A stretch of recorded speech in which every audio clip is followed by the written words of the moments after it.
On a la chance de recevoir sur ce plateau Monsieur Douchina, ancien président du Conseil général, puisque ce n'était pas encore le Conseil départemental. Monsieur le Président, bonjour. Madame, bonjour. Bonjour, monsieur. Quel regard vous portez sur les résultats de Kanikeli, qui est votre commune? C'est pour ça qu'on les a annoncés. Oui, d'abord, vous me permettrez de féliciter l'ensemble de tous les élus, tous ceux qui ont été portés hier à la tête de leur commune. Et puis pour Kanikeli, évidemment, ça a été très très serré. Je voudrais dire que en termes de capacité, de compétences, je crois que les gens ne se sont pas du tout trompés. Il faudra déjà respecter le choix de la population. Ces deux personnes, ceux qui étaient vraiment en tête, de même gabarit, qui ont les mêmes expériences, qui travaillent dans la même administration, qui s'occupe aussi de l'aménagement. Donc le choix n'était pas très compliqué.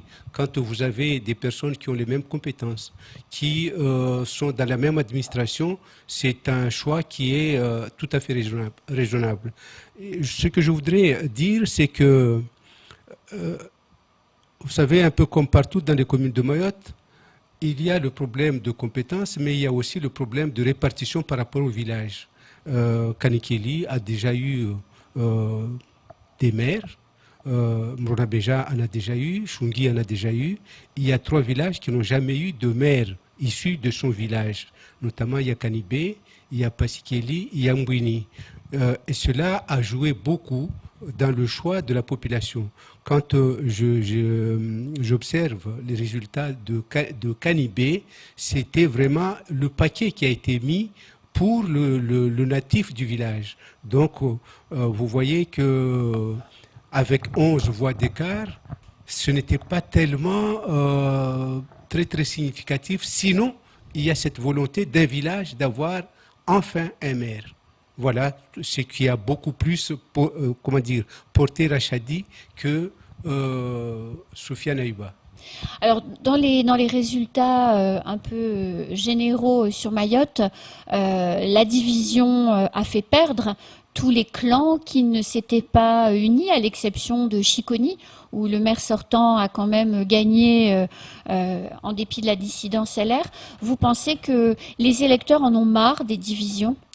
Ce n'est pas propre à Mayotte. Vous observerez à Métropole, un peu partout Bien maintenant, sûr. Tout ce qui est parti politique, ça commence à ne plus avoir vraiment de sens. Les gens maintenant votent en fonction des personnalités, des compétences, des affinités.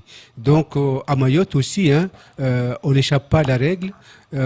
Il y a surtout les élections municipales, j'ai entendu dire cela aussi par d'autres qui m'ont précédé, c'est très familial. Il y a les relations familiales qui jouent beaucoup, ça c'est partout, et les consignes de parti ne comptent plus comme avant. Avant, on y allait comme un seul homme, d'une manière presque aveugle. On veut dire un parti plus que l'homme. Oui. Avant, c'était ça. Moi, j'étais un très grand militant d'un parti à l'époque. Et je voyais, même quand on avait un frère, vraiment, il n'y a pas plus proche qu'un frère.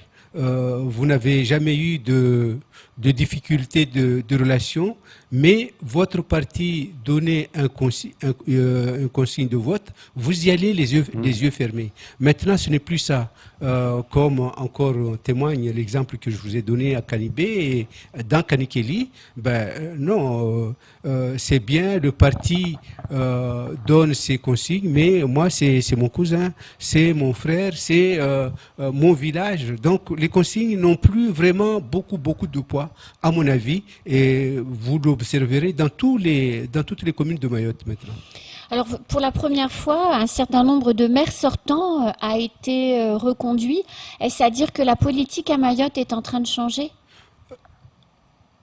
On pourrait dire cela, quoique il n'y ait personne jusque-là qui soit allé au-delà de 2 mandats. 2 mandats, c'est le maximum pour l'instant à Mayotte, et je crois que c'est en train d'évoluer. Les gens observent aussi ce qui a été fait et jauge les capacités des personnes en fonction des réalisations. Et cela explique aussi que maintenant, de plus en plus, on a des sortants qui sont reconduits.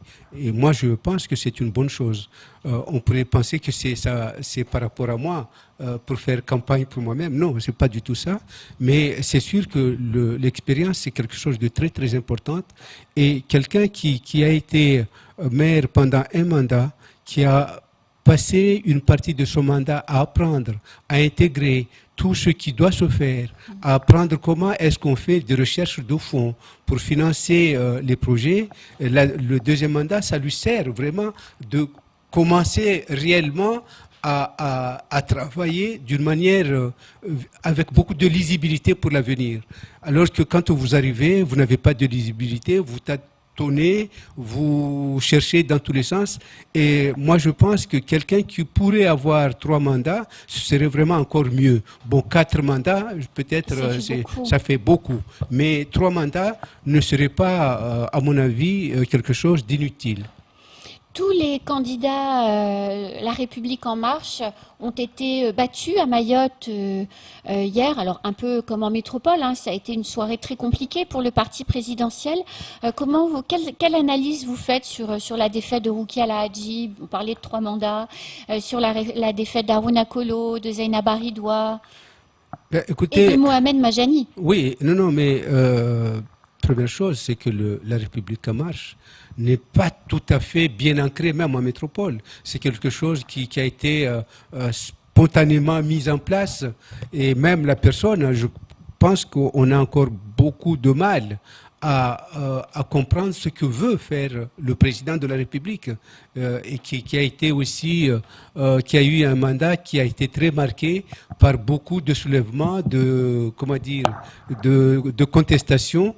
Et à Mayotte, il n'a pas pu encore imprégner à la population de Mayotte une image de quelqu'un qui sait là où il va. Donc, il y a pour Mayotte, Rouki Alhaji, ces 2 mandats, c'est sûr que ça explique ça. Et puis les autres, Majani, c'est quelqu'un qui s'est rallié au dernier moment. Ça n'a pas, déjà au premier moment de son mandat, il n'était pas au LR.